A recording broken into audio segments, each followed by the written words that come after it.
আরে থাম, অনেক বলেছিস। তুই আমার বাড়ির চাকর হয়ে এতক্ষণ আমারে জ্ঞান দিয়ে যাচ্ছিস, তোর সাহস দেখে আমি আশ্চর্য হচ্ছি। আরে তুমি আমাকে ভালোবাসো? হ্যাঁ, তোমাকে আমি বিয়ে করতে চেয়েছিলাম। শোন অজয়। জি ভাই। একটা কাজ কর, মার বউ তো বাড়ি থেকে বের হয়েছে না? হ্যাঁ, আপামনি আর খালামনি তো গেছে কখন। তাহলে তুই এক কাজ কর, তুই একটু বাইরে যা। বাইরে যাবো মানে? আমার তো এখনো কাজ শেষ হয়নি ভাই। আরে বুঝতেছিস, তো কাজ করতে হবে না। আমার একটা গার্লফ্রেন্ড আসতেছে, তার সাথে আমি এখানে কিছু সময় কাটাবো। তুই একটু বাইরে যা। সময় কাটাবেন মানে? স্যার এখনো তো কাজ শেষ হয় না, আমি গেলে খালামনি তো অনেক বকা দিব। আরে চাকর বাকর এত কথা বলতে হয় না, তুই যা।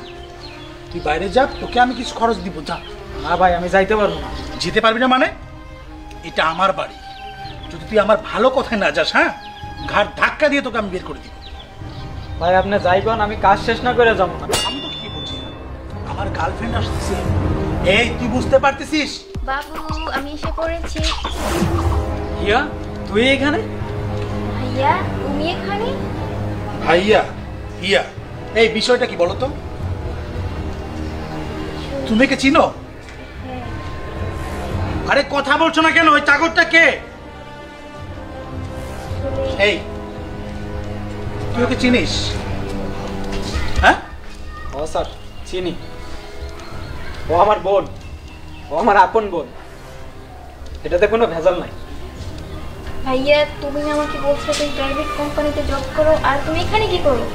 বললে আমি প্রাইভেট কোম্পানিতে জব করতাম, কিন্তু হঠাৎ করে চাকরিটা চলে যায়।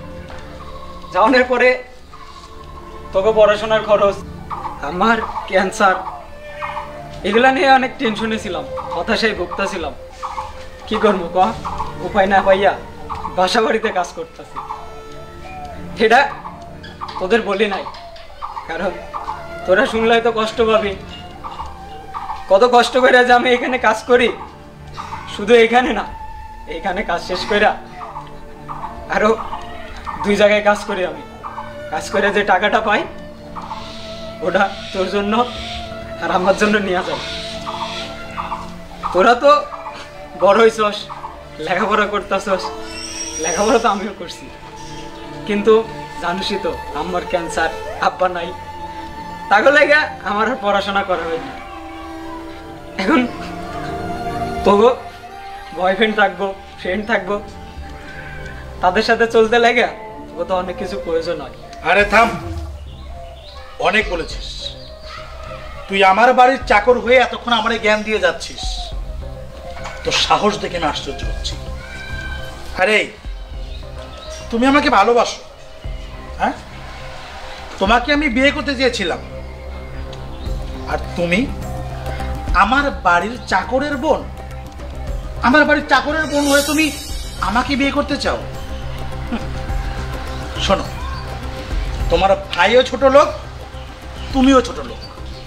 তোমাদের এই কান্না কাটিয়ে এই নাটক আমি আর সহ্য করতে পারছি না। এই মুহূর্তে কাউকে কিছু না জানিয়ে তোর এই বোনকে নিয়ে এই বাড়ি থেকে বের হয়ে যাবি। ভাই আপনি আমারে যা কন কর, আমার বোনকে নিয়ে কিছু কইেন না। মা, তুমি? শিমলা, কি হয়েছে এখানে? না কিছু না, ওই যে ওর বোন আসছে এই জন্য দাঁড়িয়ে কথা বলছি। কি হয়েছে বাবা? আন্টি, ঘটনা তো অনেক কিছু হয়েছে। আরে কি হয়েছে? আরে মা, বলো না কাম। আম্মা, আসলে কিছু হয় নাই আম্মা, ও অনেক মিথ্যা কথা কয় আম্মা। এই তুই আমার বাড়ি থেকে যাবি? ও তো মিথ্যা কথা বলার মানুষ না বাবা, কি হয়েছে বলো।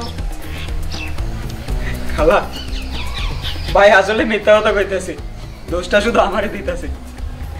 আমি মিথ্যা কথা কই না, আপনি এটা জানেন। আচ্ছা, এই মেয়েটাকে? ওই মেয়েটা আমার ছোট বোন।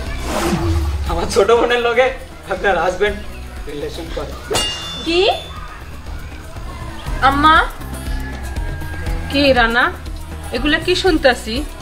তুমি এত সুন্দর বউ ঘরে থাকতে তুমি আর একটা মেয়ের সাথে সম্পর্ক করো? ছি রানা, ছি, তুমি আমার সন্তান, তুমি এখন এই মুখের থেকে আমার ঘর থেকে বের হয়ে যাও। না আন্টি, বাইরে বের করতে হইব না, বাইরে তো আমরা তো কোনো জায়গায় দাম পাই না। না মানুষের বাসায় খাইটা খাই, কষ্ট করি, আমাকে তো মানুষটা কেউ দেখতে পারে না, সবাই শুধু অবহেলাই করে। আমরা দোষ করলেও বকা দেয়, দোষ না করলেও বকা দেয়। আমরা তো ওই যে এখন পথের পথে চল বোন, এনে আর থাকবো না। আর খালা, আমি আর আপনাকে বাসায় কাজ করবো না। যে বাসায় আমাকেও তো মানুষের দাম নাই, সে বাসায় থাকি আর কি করবো খালা কর। ভাবি, আমি যদি কোনো ভুল করে থাকি আমারে মাফ করে দিয়ে বল, চল যাই। দাঁড়াও ভাইয়া, রানার সাথে আমার কিছু কথা আছে। রানা, এই সব কাজ তুমি করো? ছি, আমার আজকে ভাবতেও ঘেন্না লাগে। তোমার ঘরে বউ থাকতে তুমি আমার সাথে সম্পর্ক করো। আর তুমি তখন যেন কি বড় বড় কথা বলছিলে, আমি গরিব, আমি 2 নম্বরই, আমার ভাইয়ে গরিব, আমার ভাইকে তো অনেক কথা বলছিলে। তুমি নিজে কি করছো? তোমার নিজের চরিত্র তো ঠিক নেই, তুমি অন্যকে কি বলবা? ছি, তোমার প্রতি আমার ঘেন্না লাগে, ঘেন্না। চলো ভাই, আমরা এখানে থাকবো না, আমরা চলে যাই।